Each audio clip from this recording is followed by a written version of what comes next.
Okay, setting this up. All right, guys, so as you guys know, if you guys watched my last YouTube videos, I did move into Fort Lauderdale. So this is one of the office spaces we got here with a beautiful view. I hope you can see it with a beautiful view. And, you know, getting the work done and making YouTube videos is gonna be so much more easier and better quality. We got a nice camera. So I'm excited to make these videos for you guys. But what I want to talk about today is the transition from Forex to futures, which a lot of people right now in the industry are actually going through. I was one of them. As you guys know, I was with FTMO for about 2 years, and now I am currently undergoing a Top Step evaluation account. So if you guys don't know what that is a futures funding. So why am I making a video? And that's because me transitioning, it was not easy. I had to go look up my videos. I had to go, search up the differences, what to pay attention to. And in this video, I kind of wanted to make that video for you guys now that I have over a month in on trading futures. As you guys seen from my last video, showing you guys proof of every single trade. I haven't really taken many trades, maybe like twice a week maybe. But I want to make that transition as smooth as possible and tell you guys everything that I've learned from trading futures over the past 7 weeks. So I want to first start off by saying I want to make this video a little bit quicker, right? I don't want to hold you on into this video, but it isn't the biggest changes, right? But there are some things that you really have to pay attention to, right? And some things that you are told not to do in Forex that you should be doing in futures. And I'm kind of put everything together and try to make this transition as easy as possible for you. So we're gonna head over to the whiteboard room. Forex to futures, we're gonna be talking about some of the key things that I've learned and pay attention to. So hopefully you guys can even see this right now, right? But we're gonna start off with the biggest thing, and that's gonna be contracts versus the lots, right? And now that I'm looking at it, I'm realizing that it might be a little backwards. So contracts versus lot sizes, right? They're completely different. This is probably the biggest thing going into the transition and what I was really most worried about, because you don't want to go blow an account on your first trade, right? And it's completely different, right? We're gonna start off with contracts versus lots, right? We go by contracts now in futures, we don't go by lot. So in Forex, right, we're gonna make the numbers round, nice and round, right? So it's easy to understand. On a $100,000 account, right? If you want to risk 1%, which is 1,000, and you have a 10 pip stop loss, right? You're going to send $100 per pip, which would make a 10-point up, right? $100 per pip, 10 pips is going to give you that $1,000 risk, right? And that's 1% of 100,000, and that's how you would go about your risk if you're going to be trading 1% on a $100,000 account, right? I personally always recommend risking 1 to 2%, 2% on a very high quality setup, also with an experienced trader. So in futures, right, you want to start off with one thing, right? We're going to do 100K again to keep the numbers nice and round. You want to start off with two things, right? In contracts, in futures, let's say we're going to take the NASDAQ, right? The NASDAQ is referred to NQ. The NASDAQ is referred to NQ, right? Now you want to look at two things. Are you trading the micro or are you trading the mini? The difference between these two is that the mini, each contract is worth more, right? Each contract is worth more in the mini. So you're going to be trading micro and mini depending on your account size, right? I'm currently going under a 50K trading combine for Top Step, so I am trading micro, right? Because I simply can't risk or over leverage on the minis, right? And I'm going to be going over the values of the minis and the micros. So again, on a 100K account, we're going to be looking at the NQ, which is the NASDAQ, right? The first thing you want to start off with is, okay, I'm going into futures. I want to trade the NASDAQ or the S&P, but in here we're going to do the NASDAQ. What am I looking at? You have to know which one you're going to trade, which is the micro and the mini. If you're trading an account size smaller, you're going to be going with the micro. If you're going to trade with a bigger account size, like 100K or 150K, you're going to go with the minis. So I trade the micro, right? Because I am on a 50K account, right? I am on a 50K account, okay? So on a 50K account, I risk about $350 per trade. $350 is my risk. So with micro lots on the NASDAQ, right? And you can also find the values of the micros and minis for NASDAQ, S&P, and multiple other futures, right? And other trading instruments. So for the micro, right? For the micro, one contract equals $2. So one contract equals $2, okay? So 2 contracts would be $4.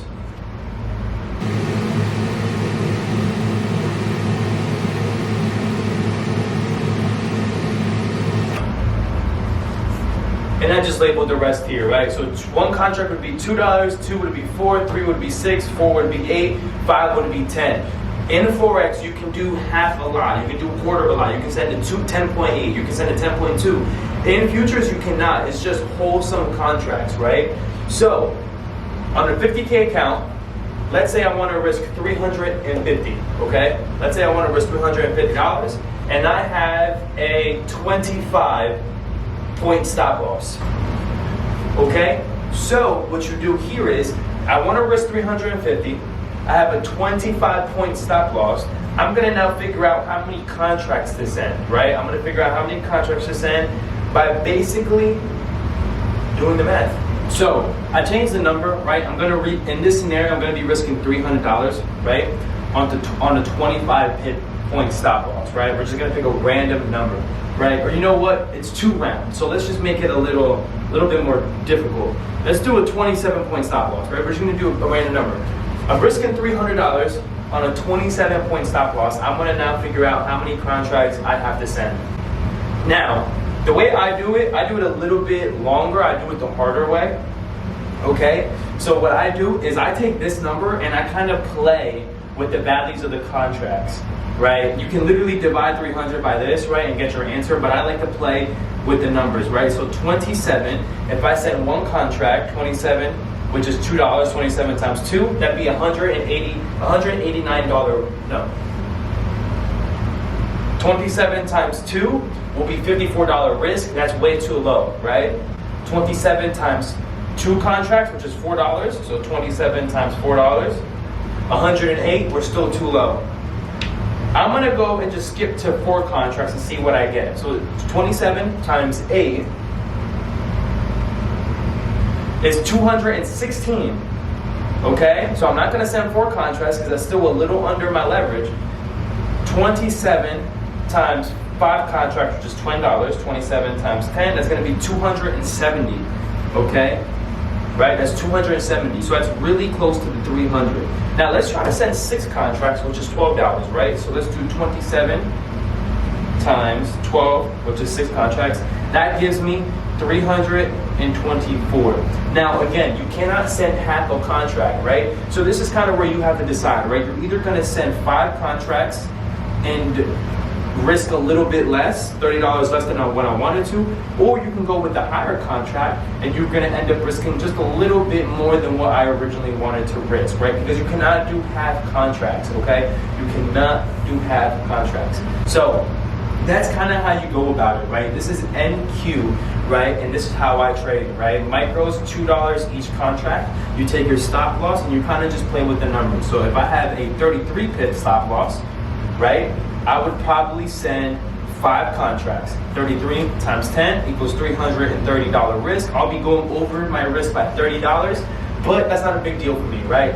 That's not a big deal for me. So again, if we have let's say we have a 41-point stop loss. Let's say we have 41-point stop loss. Well, let's do 41 times 2 contracts, which is 4. 164, not enough. Let's do 41 times 8. $8, 4 contracts. 41 times 8, 328. So now I know I can either under leverage with 3 contracts, which will put me at 246, or go with 4 contracts and put me at 328. I don't mind risking an extra $28 personally. So that's how you go about it in terms of the NASDAQ and the micro and the contracts. Now we're gonna be going over the minis. So I went over the micros, now we're gonna go over the minis, okay? Minis for the NQ, which again is the NASDAQ. So this is why I say that you need a bigger capital to be able to trade minis, right? Or depending on the person. 1 contract on a mini NQ is $20. You get that? 2 is 40. 100. So mini contracts on the NASDAQ is going to be 120, 240, 360, 485, $100. So this is, this is where you kind of have to understand you can't risk that much now, right? You can't risk that much. So for me, I'm gonna give you a personal scenario, I'm gonna give you another scenario, right? On the 50K account,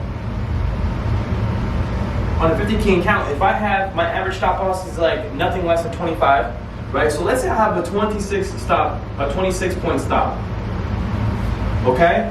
Let's see how much I can risk if I want to risk. Remember what I said, how much I usually risk, 300 to 350. We'll do right in the middle, 325, right? We want to risk 325s. That's what we want to get to, right? Because when you go into a trade, you have to know your stop loss, right? And how much you're risking. So 26 point stop loss, right? And let's just say I tried to trade minis, right? Let's just say I tried to trade minis. Let's do the math, right? Let's do one contract. 26 times one contract, which is $20, puts me at 520. Do you understand what I mean now? I literally cannot send not even one contract on the NQ minis, right? The account size is just way too small. Like, the account size is way too small. I literally can't, or I'm gonna be over leveraging and I'm gonna be sending over a whole percent. Actually, over a whole percent. Let's do it on a 100K account, okay? Let's do on a 100K account. Let's pick a random number. Let's just pick, let's pick an average. Let's pick a 31 point stop loss. Now, on a 100K account, 1% is 1,000. Let's risk 1%, right? Let's keep it even. Let's keep it even. Let's risk 1,000, right? So, on a 100K account, 31 point stop loss, let's try to send one contract, which is $20, and we get 620. We get $620 risk on one contract, so we'd be under leveraging of what we really want to, okay? Now let's take that same 31 point stop loss and try to do two contracts. $1,240, okay? What's this at $1,240 and you're over leveraging already. So even on a 100K account, depending on your stop loss, it's so easy to over leverage, okay? So this is why you really have to pay attention to the minis and the micros of what you're trading, because this could be the difference in blowing your account if you treat it anything like Forex, okay? It's not like Forex. So really quick, I just want to touch up, because you can also trade ES, which is also the S&P 500, right? And I'm not going to explain everything again, because now you already know how to trade futures. But now, if you guys want to go into the S&P and not the NQ, which has similar price action, this is how you're going to go about it, right? So remember, with the NQ, one contract for a micro is $2, one contract for a mini is $20. Here on ES, one micro is $5, one mini is $50. So again, don't blow your account, be safe, make sure you guys know this stuff before heading into the market, and I hope I made it as clear as possible as I can. So I told you guys that there are some things that I learned and some things that are different, right? This was the biggest thing, the contract sizing was the biggest thing I really wanted to get over, and we did, right? In terms of trading it and all of that, I'm gonna do that in a separate video. If you guys wanna learn more, comment, please, reach out to me, email, Instagram, I always put it in my description. The biggest thing that I want to go over, right, is going to be trading news. So in Forex, if you're a real Forex trader and not a fake guru, you're always told to stay away from news, and you're right, okay? In my time of trading GBP JPY in the London session, if you had CPI news at 2 in the morning or GDP news at 2 in the morning, price is so volatile in Forex and so wicky that you can't really even see the manipulation, right? It's just, I feel like it's just manipulating on both ends, okay? So, in that sense, yes, I always stayed away from news, especially USD news, right? The Forex news kill zone comes in at 8 a.m., 7 a.m., and you get that 8 a.m. news, and then it just blows your trade up, right? If you're not wrong. But in futures, news is a driving force for the week and for the day, all right? It is a driving force for the week and for the day. You want news, right? Typically, actually, if you trade on the day without news, to me personally, it's a lower probability trade, right? You want news to come out. It usually be coming out at 8:30 or at 10 a.m., right? 8:30 a.m. or 10 a.m. and that's gonna push the market for the day and for the week, right? So, you know, you're told to avoid news days, but here in futures, you want news to push the market, to inject liquidity. You want news to tell us where we're gonna go. You want to study the news, right? You want to study the news, you know what's coming out, and you know, add it to your bias, right? And with your technical analysis. So the 10 a.m. news, you might be asking, isn't that a little bit too late? No, because the stock exchange opens up at 9:30. Okay. You want to I personally give the market about a 15-minute breather, right? So my trading hours are from 9:45 till 12 or 1 in the afternoon, okay? Prime time is 10 to 11 a.m. I teach that in my mentorship with the New York Kill Zone, right? With the best times to trade into the futures. If you guys want to learn that, let me know. So when news comes out at 10, that's actually perfect for us because it's going to be within that 10 to 11 a.m. window where if you get that trade, you unlock that silver bullet. You unlock that silver bullet trading model that I love to use, that ICT teaches. I am simply just a student. I do not make any of this up, right? So at 10 to 11 a.m. time, at 10 a.m. news is perfect because it can inject liquidity for you to trade that silver bullet from 10 to 11. All right, so that is another huge thing when it comes to futures. So I went over the two most important things, right? The one thing you need to know so you don't blow your account, and you know, trading futures with news. There's news almost every day, so a lot of you going into futures, I don't want you guys to avoid the days with news because you're gonna miss out on a lot of trading opportunities. You want to trade with the news. Personally, I love the transition I made from Forex to futures. I wouldn't really want to go back, although it's a nice skill set to have learning both, right? I love GJ, right? But I don't love the times in which I had to trade GJ, right? Trading futures in the New York session is so much better. And I just wanted to tell you guys that, listen, learn that skill set, right? Get familiar with it. If you're a Forex trader right now, analyze NQ, analyze ES, which is the S&P. Analyze ES, analyze NQ, you know? Analyze these things and get used to them so one day if you ever have to make that transition, you do it. I want to thank you guys for watching, and I'm going to be back this week with another video. I told you I'm grinding out the content, especially now that we're in Florida. I hope you guys a happy trading week, month, life, day. Hope everything is going right in your day. Deuces.